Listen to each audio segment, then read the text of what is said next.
I'm a licensed clinical social worker and owner of Lynn Zakeri LCSW Clinical Services, PLLC. We are a private practice that provides clinical therapy in the Chicago area. Today, I'm going to talk about 5 mental health hacks that might work for you.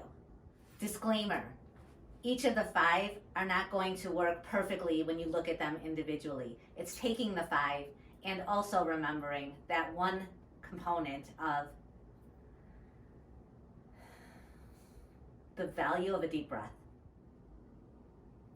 Hack number 1, we need our sleep. Show me somebody who gets consistent, predictable, regular quality sleep. And chances are they're not going to need my clinical therapy for all that long. Sleep does a lot in terms of regulating ourselves. We're creatures of habit. We need routine. Routine does not mean boring. Routine does not mean you can't have fun. When I'm talking about routine with sleep, I just mean going to bed by a certain time and setting an alarm and waking up at a certain time. Hack number 2 is your nutrition and your physical activity.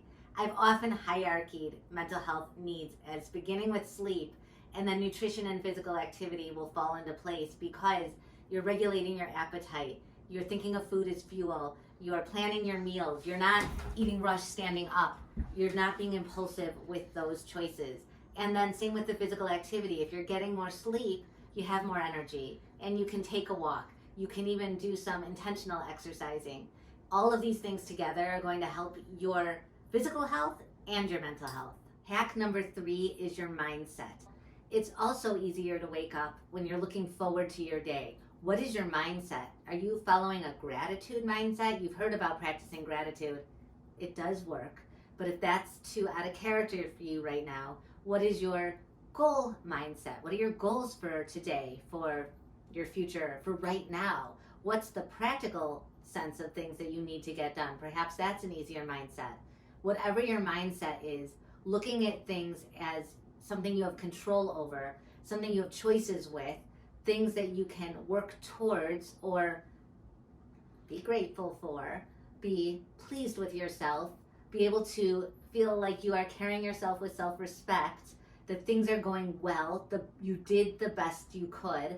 Those types of thoughts and that mindset can go a long way.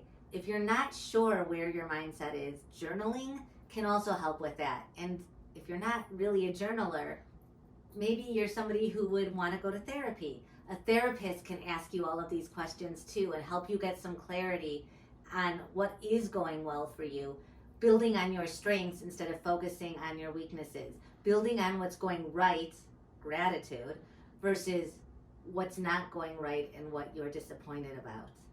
Hack number 4, I like this one. It's finding your temporary escapes. In therapy, sometimes we have to get creative with this. Temporary escapes are not to be confused with gaming, binge watching a TV show, scrolling your phone. I mean the kind of temporary escapes that exist outside of those things.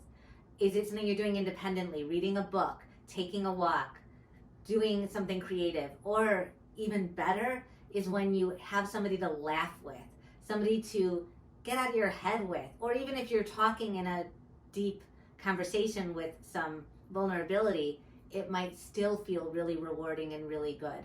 A temporary escape from worries, a temporary escape from despair, that can go a long way towards feeling better each day.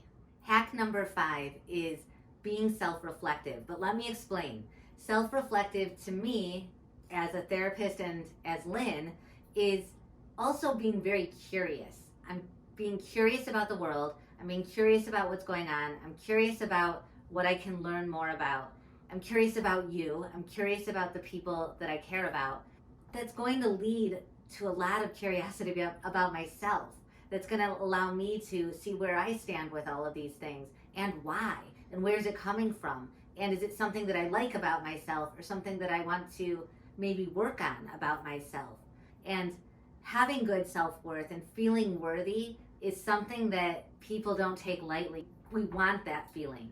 And when we can self-reflect and feel worthy, then our mental health is doing a lot better. We are approaching each day with gratitude. We are prioritizing the things like sleep and nutrition and physical activity because it helps us feel better, not because it's a chore. We are doing things like connecting with others and making time to laugh, and we're self-reflecting the whole time so we can keep growing. I often say it would be very sad if you've reached your fullest potential today, because then where do you go?